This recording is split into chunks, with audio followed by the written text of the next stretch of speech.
In this installment of the Testament of Solomon, we really see our hero Solomon put to the test as he faces off against not one, not two, but 7 spirits at the same time, all of which have something to say. Unlike his most recent encounters with the demon Asmodeus and the wind demon Tephras, these 7 entities are at least more akin to talking, and do not appear to threaten Solomon, at least not openly. It is not the first time Solomon faces off against spirits of the female persuasion. We saw him take on the demoness Onoskeles, and he was able to resist her charms as if they were mundane flirtations.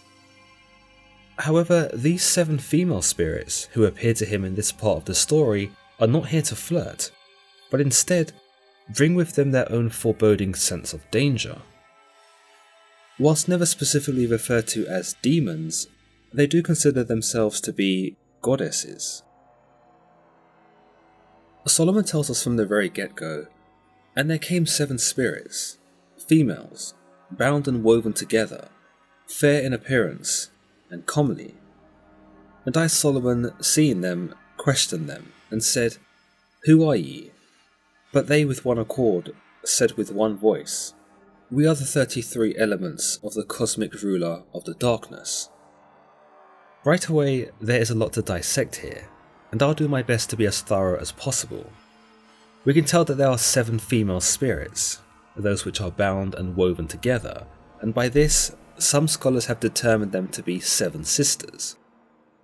Given how much of a close relationship these demons and spirits seem to have to stars and constellations in this story, it's been theorized that these 7 sisters are the Pleiades, that which is an open star cluster in the northwest constellation of Taurus, which also has the name 7 Sisters. God actually makes reference to Pleiades in the book of Job, where he chastises Job by asking him, "Can you bind the chains of Pleiades?" Whether God is referring to the constellation itself, or the 7 sisters featured here in the Testament of Solomon, is not known. Furthermore, we understand from both Jewish and Babylonian folklore that evil spirits are often bound in 7s. So it makes sense that these entities appear to Solomon in a group of 7. Another idea is that the sisters here represent the 7 other planets in our solar system. They then begin to introduce themselves one by one. The first is named Deception. The second is named Strife. The third is named Clothode, meaning battle. The fourth is named Jealousy. The 5th is named Power. The 6th is named Error. And the 7th declares that she is the worst of all, but does not reveal her name.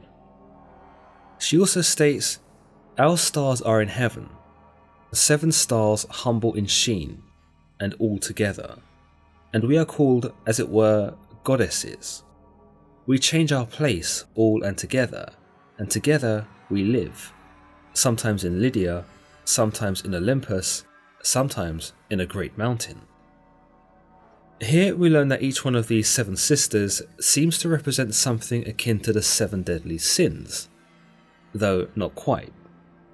They represent something of man's worst attributes, including his ability to deceive, the strife he might cause or endure, his effect on the environment through his battles and wars, the pain his jealousy causes, the power which drives him mad, and the error which he commits when he sins.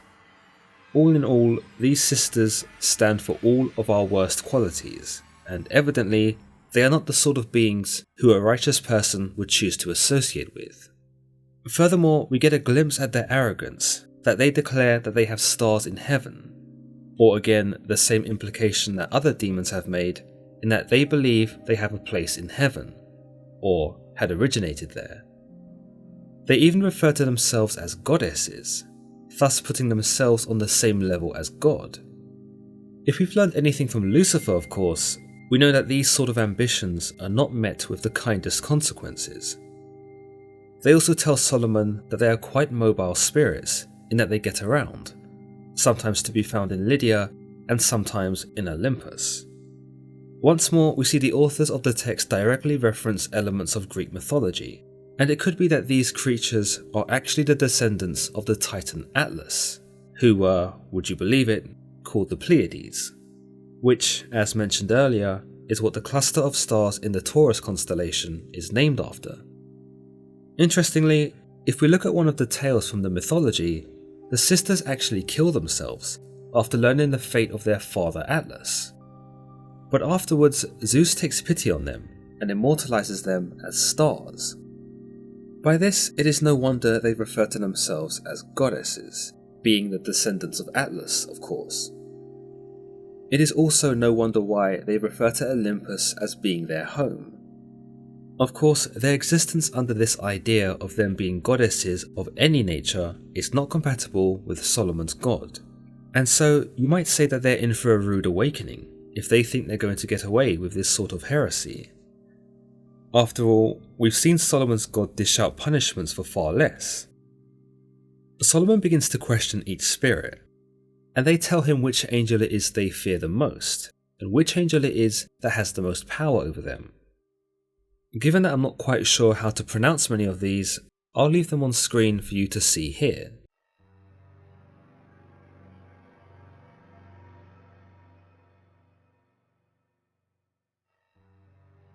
We get a bit of insight into each of these sisters as they individually speak with Solomon.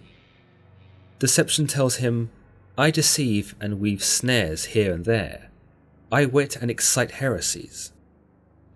This is pretty self-explanatory, in that deception lays traps for believers and seeks to ward them off the righteous path, by either tricking them into sin or by appealing to their temptations.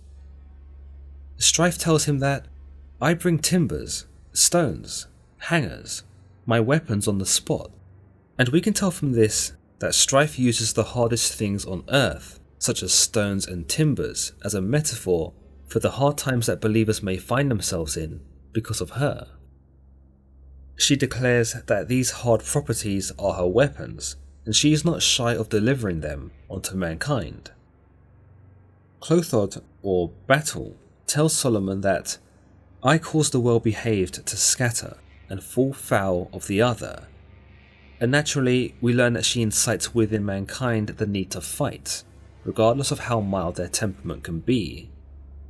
Jealousy is yet another who is self-explanatory, as she tells Solomon, "I cause men to forget their sobriety and moderation. I pass them and split them into parties, for strife follows me hand in hand. I rend the husband from the sharer of his bed, and children from parents, and brothers from sisters." She seeks here to show Solomon that as jealousy, she can drive a wedge between any relationship, and that as a result of her meddling, strife finds it easier to strike, as she makes the humans suffer for their jealousy. Power declares that, "By power, I raise up tyrants and tear down kings. To all rebels, I furnish power." Again, she is pretty easy to read, given the nature of what power is. She is able to bolster up those who would do her bidding as tyrants, but is also keen to tear down kings, implying that she wants tyranny and wants rulers who will do bad in her name. She is also keen to furnish power within rebels, possibly those that rebel against God, and seek to tear down others for their faith.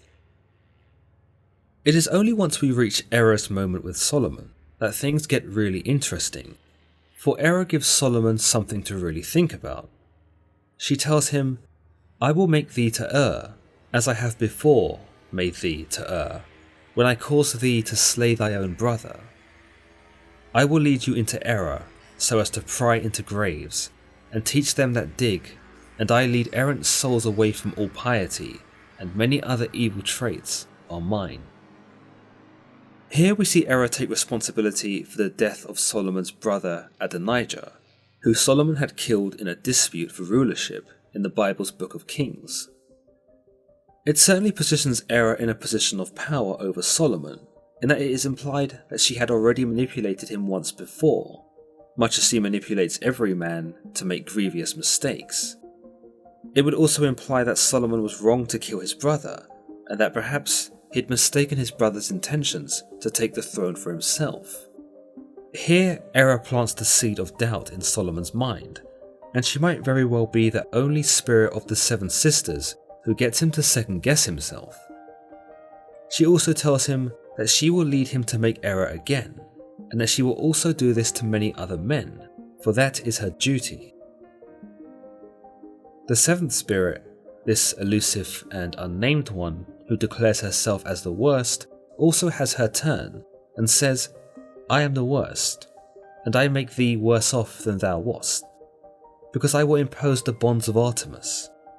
But the locust will set me free, for by means thereof is fated that thou shalt achieve my desire, for if one were wise, he would not turn his steps towards me." Here we see the seventh spirit threaten Solomon that she will make him worse off than what he was before, and that she will impose the bonds of Artemis. Whilst this isn't explained in the text, it is possible that the seventh spirit is referring to the mythology, whereby Artemis turns men into animals, like she does with the hunter Actaeon, who stumbles upon her bathing naked. Artemis turns this innocent hunter into a stag, and sets Actaeon's own dogs upon him in vengeance. The seventh spirit may mean this in a metaphorical sense, in that she turns men into animals, or that she warps their minds until they appear more beast than human, and thus more prone to violence and savagery. Of course, this is just one unsubstantiated idea. It is the second part of her declaration that is of more interest to us, in that she says the locust will set her free, for it is fated that Solomon will achieve her desire. Without giving too much away, we do see Solomon sacrificing 5 locusts to foreign gods at the end of the Testament, as he turns against God in an effort to sleep with a pagan woman. It could be that this event is foreshadowed here by the seventh spirit, who ultimately gets her way by Solomon's sacrifice, as he strays off the righteous path. Because he uses locusts to do this, the locusts in effect are what brings about her victory. But of course, Solomon does not know this yet. She also warns that wise men would not even try to mess with her, for if they do, they will meet terrible fates. Given the wisdom of Solomon, it just goes to show how formidable the seventh spirit is, for not even he is able to defeat her in the end. But like I said, Solomon is not aware of her power this early on in the story. You might even say he underestimates her, given that he proceeds to seal them all with the ring and forces them to dig the foundations of the temple. He tells us, "So I, Solomon, having heard and wondered, sealed them with my ring, and since they were so considerable, I bade them to dig the foundations of the temple of God. For the length of it was 250 cubits, and I bade them to be industrious, and with one murmur of joint protest, they began to perform the tasks enjoined." The Greek influence certainly shines through quite strongly in this part of the story, and as a result of this, we are treated to some pretty compelling demons that don't see the light of day in the Bible. It is why the Testament of Solomon is such a fun and insightful read, for it doesn't just provide us with the metaphorical demons and conceptual ideas, but instead the very real manifestations of some terribly fearsome and creative characters that not only test Solomon, but gives us a sense of how vast the landscape of hell could be, in that these sorts of beings are lurking there. If you're enjoying this series, then do let me know in the comments below, and be sure to subscribe and click the bell icon to stay notified. Remember to give this video a big thumbs up if you found it interesting, as this really helps the channel get seen, and be sure to share with your friends. In the next video, we'll be looking at Solomon's encounter with a demon named Envy, a most peculiar being who, some might say, loses his head a little. Till the next time, folks.